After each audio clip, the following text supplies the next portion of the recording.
সেহারা সারস্বত সংঘের উদ্যোগে ১০৮তম স্বামী নিগমানন্দ সরস্বতী পরমহংসদেবের প্রবর্তিত সম্মিলন অনুষ্ঠানের আয়োজন করা হলো।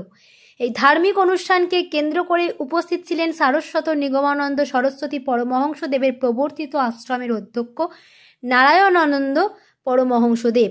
তিনি নিজে উপস্থিত থেকে অনুষ্ঠানের শুভ সূচনা করেন সেহারা বাজারের কমিউনিটি হলে। সম্মিলনী অনুষ্ঠানে বিভিন্ন এলাকা থেকে বহু ভক্তদের সমাগম হয়।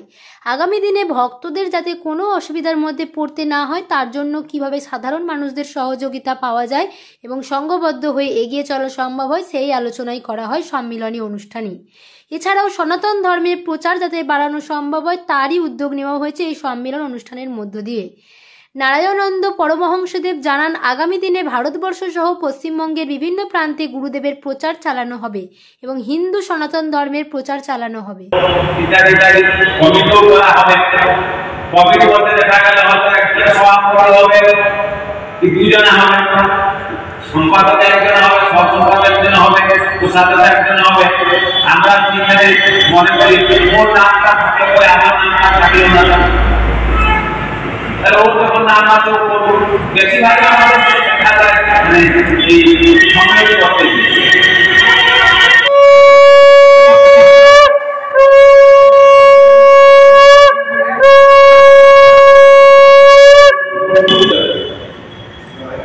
এই সম্মেলনী করতে গেলে এখন প্রথমটাই হচ্ছে অর্থ না হলে কিন্তু সম্মেলন করা সম্ভব নয়। আপনি প্যান্ডেল করলেন, রক্ষণ করে দেন, ঠাকুরকে সাজাবেন, রক্ষণ করে দেন, ভক্ত শিষ্যদেরকে আহ্বান করে দিয়ে তাদের প্রসাদ দিয়ে প্রয়োজন, যা কিছু করবেন অর্থের প্রয়োজন। তার মানে এটা নয় শুধু অর্থ হলেই সম্মেলনী হয়ে যাবে। অর্থকে নিয়ে ঠিকভাবে ব্যবহার করে সকলকে আনন্দ দেওয়া, এটা অর্থাৎ আমাদের শ্রমের শারীরিক শ্রমের যথেষ্ট প্রয়োজন আছে। কারণ টাকা পয়সার অভাব, কিন্তু টাকা পয়সা নিয়ে মানুষকে সুখ স্বচ্ছতা দেওয়ার জন্য খাওয়া দাওয়া তাদের পরিচর্যা করার কিন্তু লোক নেই। টাকা থাকলে কি মানুষের নিজের ব্যবহার করে এটা কিন্তু বেশিরভাগই নির্ভর করে।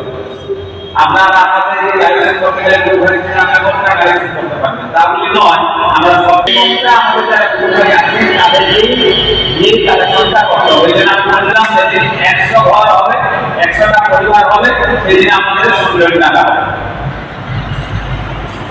বলেছিলাম, মনে আছে না? সেটা এখন ফোন করতে পারে, যদিও না করতে যারা চাইছেন। তারপরে আমাদের সবথেকে বড় কথা, যেখানে করোনা সংকটে আমাদের দুজন লোক আছে, আমাদের ভোগবলদা এবং মানিদা গোটা বিগত সংখ্যা কম, কিন্তু চেষ্টা করে এই যে দুজন আছেন এরা ভোগবলদা এবার বিষয় বলবো যে সব লাইট গুলো প্যাকেজ গুলো রান্না গুলো সবটাই এক্সপার্ট। এই যে সারস্বত সংঘ, এই সারস্বত সংঘের মূল উদ্দেশ্য কি? এই যে সারস্বত সংঘ, এখানে হচ্ছে আপনার সেহারা সারস্বত সংঘ, ঠাকুর নিগমানন্দ সরস্বতী পরমহংসদেব যিনি তন্ত্র জ্ঞান যোগ চারটি সাধনায় সিদ্ধি লাভ করেছেন, করে তিনি মঠ আশ্রম প্রতিষ্ঠা করেছেন। এই মঠ আশ্রম প্রতিষ্ঠা করে তিনি তার শিষ্য ভক্তদেরকে বলছেন, যারা আমার শিষ্য তাদের মুখ্য কাজ হচ্ছে এই ভারতবর্ষে সনাতন ধর্মের প্রচার, সৎশিক্ষা, বিদ্যা, আর্ত কৃষ্ট রুগ্ন দরিদ্র নারায়ণের সেবা। এই যে এত বড় মহৎ কাজ কোনো একটা ব্যক্তি কেন্দ্রিক ব্যক্তি একক ব্যক্তি দিয়ে হয় না, ওটা সম্ভবপর নয়। এই জন্যই তিনি বলছেন তোমাদের মধ্যে শক্তি আছে, সেই শক্তিকে একীভূত করে, কেন্দ্রীভূত করে, সংযুক্ত হয়, তোমরা এই কাজটি করতে পারবে। এই জন্য তিনি আমাদেরকে সংগঠিত হইতে, সংঘভুক্ত হইতে বলেছেন। এইরকম এক একটা সংঘ মিলে একটা জেলায় 5 থেকে 10টা সংঘ থাকে, সেই সংঘগুলি মিলিতভাবে হয়। তার এই যে মহৎ 4টি উদ্দেশ্য, সেই উদ্দেশ্যকে পূর্ণ করার জন্য যা কিছু করে সব এই এর মধ্যেই অন্তর্গত। মহারাজ যদি আপনার নামটা বলেন। আমার নাম হচ্ছে শ্রীমৎ স্বামী নারায়ণানন্দ সরস্বতী। এখন কোন আশ্রমের ইনচার্জ আছেন? আমি পূর্বস্থলীতেই থাকি। আজকে কোথায় কি অনুষ্ঠান হচ্ছে, কাদের উপস্থিতিতে? জয়গুরু জয়গুরু জয়গুরু।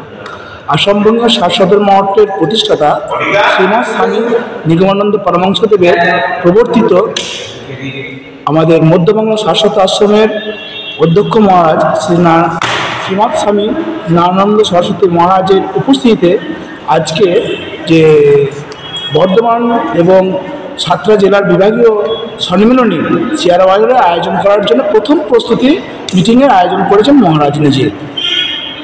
এই সম্মিলনী আমাদের চেয়ারাতে হবে।